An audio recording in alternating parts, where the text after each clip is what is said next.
In this episode, we'll hear from Professor Alison Melnick Dyer, who teaches at Bates College. Alison is a specialist in the history of Tibetan and Chinese Buddhism, with a focus on how hagiography and revelatory literature are used in the historical record.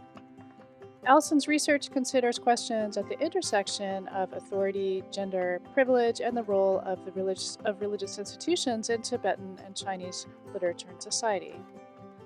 Today, Allison's going to be talking to us about how to create a consistent writing practice.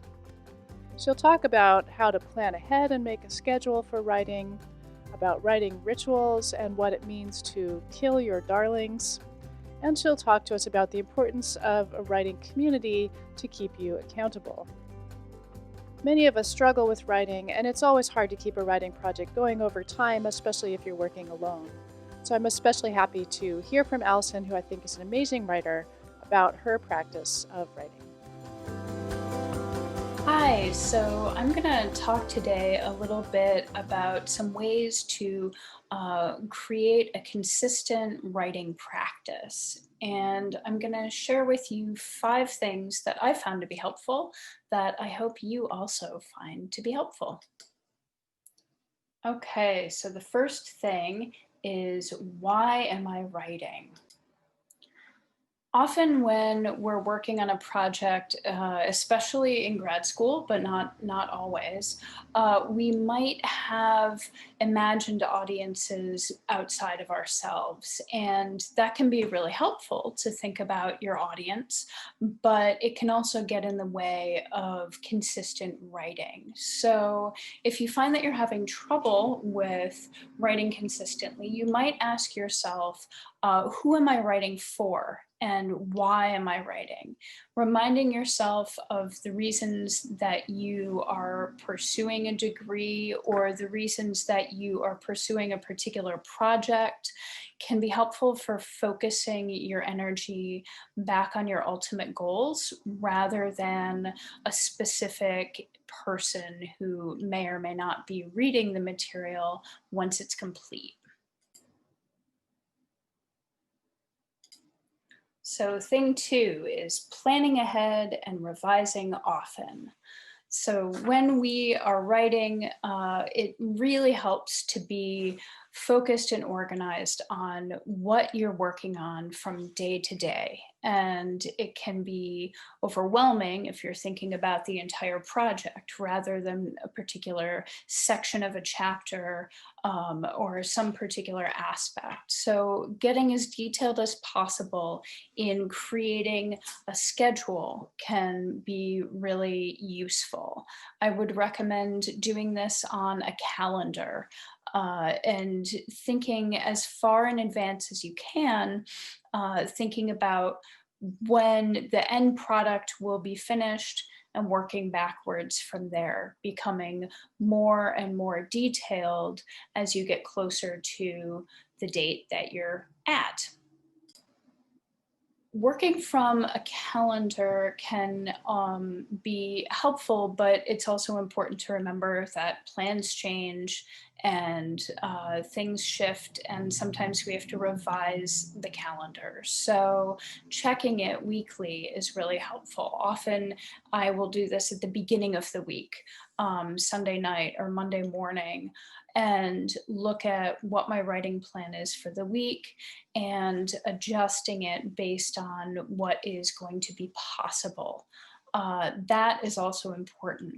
Not giving yourself unreasonable amounts or impossible amounts of work to do on any given day, but rather thinking about the amount of time that you have and what you think is reasonable and feasible. The other part of consistent writing practice means scheduling time for yourself when you are going to be writing and honoring that, adhering to that time, and not scheduling other things at the same time, not blowing yourself off,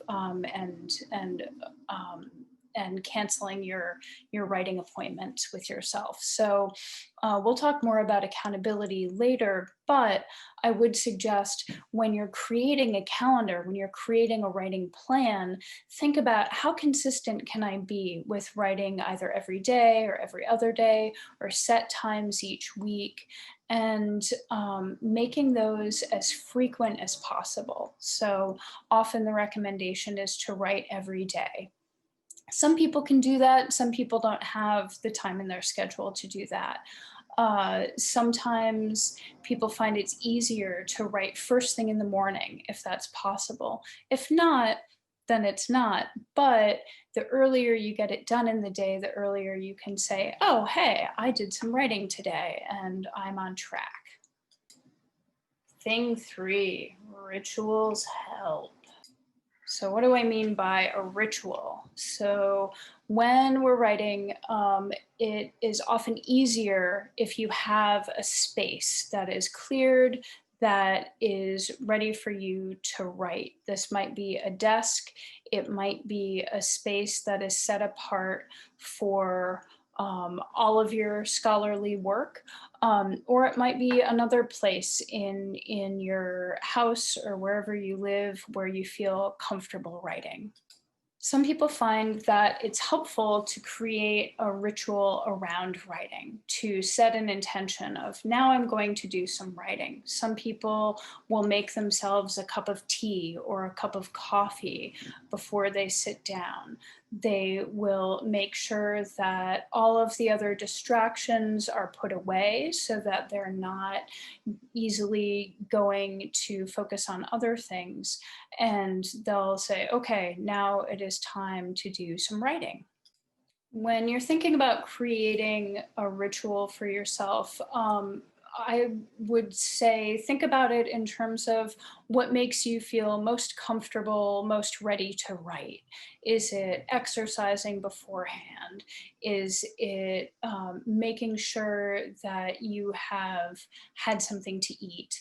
Is it something like setting up your space so that it feels cozy?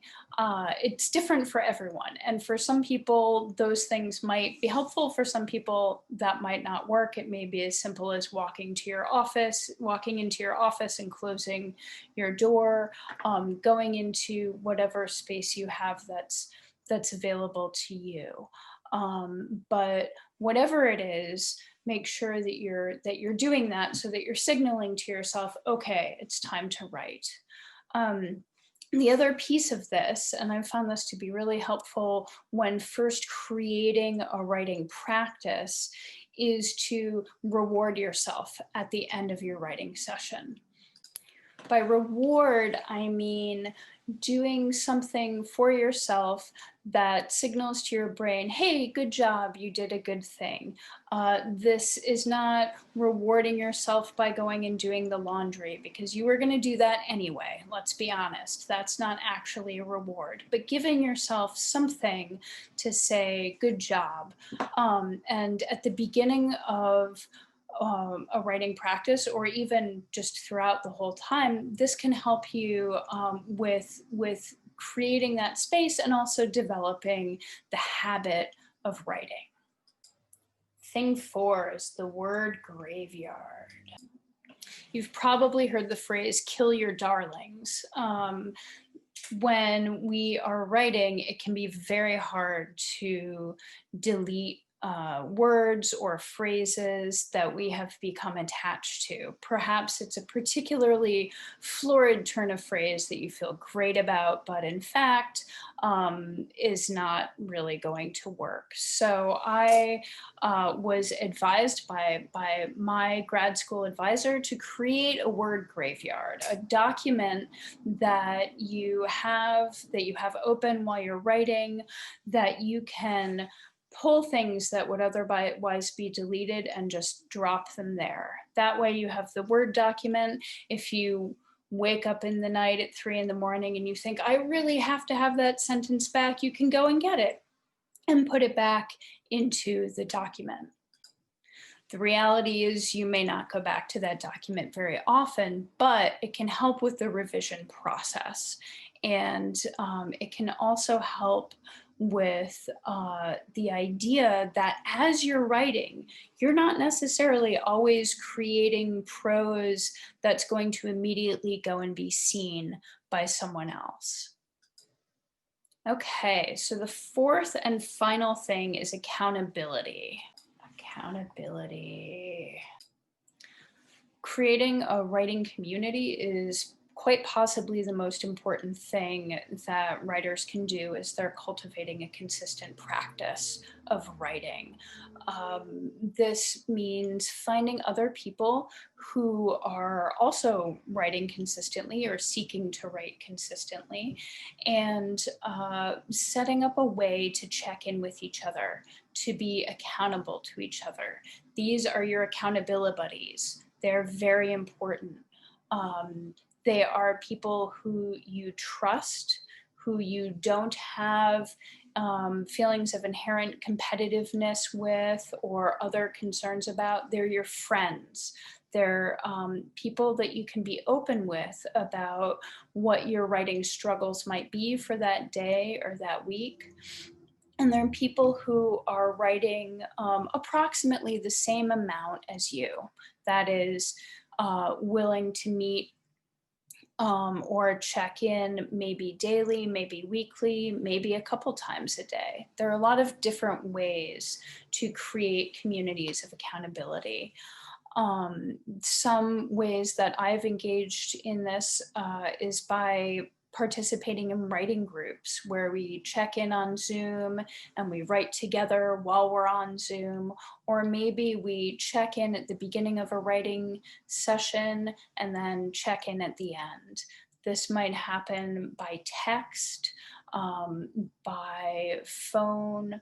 It might happen on a Google shared doc that we're both writing in. Maybe we're both writing in a Word document or an Excel sheet, and there we're sharing with each other our goals for the day, what we got done, what hindered us, what rewards we might be giving ourselves, and what we plan to do tomorrow. The great thing about accountability buddies is they don't need to be working on remotely the same material as you.